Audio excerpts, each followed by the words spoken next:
Sir నిన్న నాకు Suresh Reddy sir గారు చేసి సార్ మాట్లాడి సార్ హరీష్ రావు సార్ ఇలా నంబర్ ఇచ్చేయండు. నేను మాజీ స్పీకర్ ని మాట్లాడుతున్నాను, పాల్గొండ మండలం మాది అని చెప్పి ఢిల్లీలో ఉన్నాను బాబు, మీ పాస్పోర్ట్ డీటెయిల్స్ పెట్టండి అని చెప్పింది సార్. అవును అవును, సురేష్ రెడ్డి సారే ఇప్పుడు ఢిల్లీలో ఉన్నాడు, మన ఇండియన్ ఎంబాసీకి మాట్లాడుతున్నాడు, ఎక్స్టర్నల్ అఫైర్స్ మాట్లాడుతున్నాడు. నేనే చెప్పిన ఎట్లన్నా మన పిల్లల్ని తీసుకొచ్చుకుందామన్నా కొద్దిగా సీరియస్ తీసుకోండి అంటే పాపం సురేష్ రెడ్డి గారు వారు ఇప్పుడు ఎంపీ, మన బీఆర్ఎస్ పార్టీ రాజ్యసభ ఎంపీ, వారే సీరియస్ తీసుకొని ప్రయత్నం చేస్తున్నారు.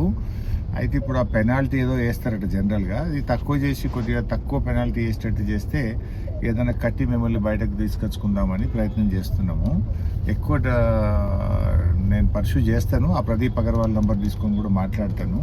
మీరు సురేష్ రెడ్డి గారితో ఫోన్లో టచ్లో ఉండండి, మెసేజ్ కానీ ఫోన్ కానీ, నేను కూడా టచ్లో ఉంటాను.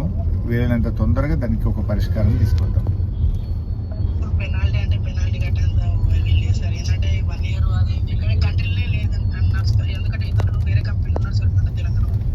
పెనాల్టీ అనేది లేదు సార్, చాలా ఇచ్చారు పోయారు, దాని ఉద్దేశంతో మేము అంటున్నాం సార్. అదే మాట్లాడుతున్నారు సార్,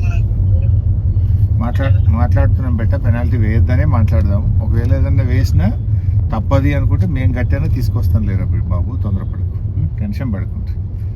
మిమ్మల్ని ఎవడో బ్రోకర్ మోసం చేసిండు, బట్ అక్కడ దేశం యొక్క పద్ధతులు ఉంటాయి, తెలుసుకోండి మీరు కూడా.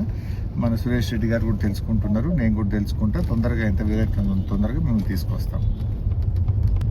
సరే సార్, ఖచ్చితంగా సార్. ఒక విషయం సార్, చెప్పండి చెప్పండి. సార్ ప్రాబ్లం ఏంటంటే సార్, వాళ్ళు చెప్పింది తోట పని చెప్పిన పనే ఉంది సార్, పని గురించి ప్రాబ్లం లేదు. కాకపోతే మాకు ఫుడ్ వల్ల స్టార్టింగ్ నుంచి ప్రాబ్లమే ఉంది సార్. ఫుడ్ బాగాలేదా?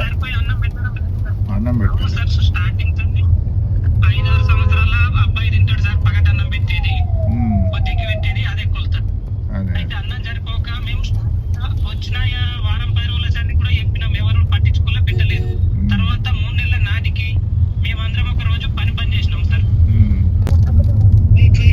ఇటుతోటే సార్ ఇవంతా రెస్పాండ్ వచ్చింది సార్, చాలా థ్యాంక్ యూ సార్. మేము చాలా మీ నుండి ట్వీట్ వచ్చిందంటే మేము ధైర్యపడలేదు సార్.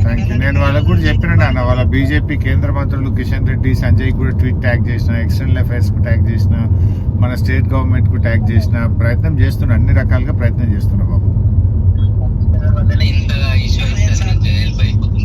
మీ భరోసాతోటి సార్ ఇంత ధైర్యంగా ఉన్నాం సార్, చాలా ధన్యవాదాలు సార్. తప్పకుండా బాబు, కాపాడుకుంటాం బెట.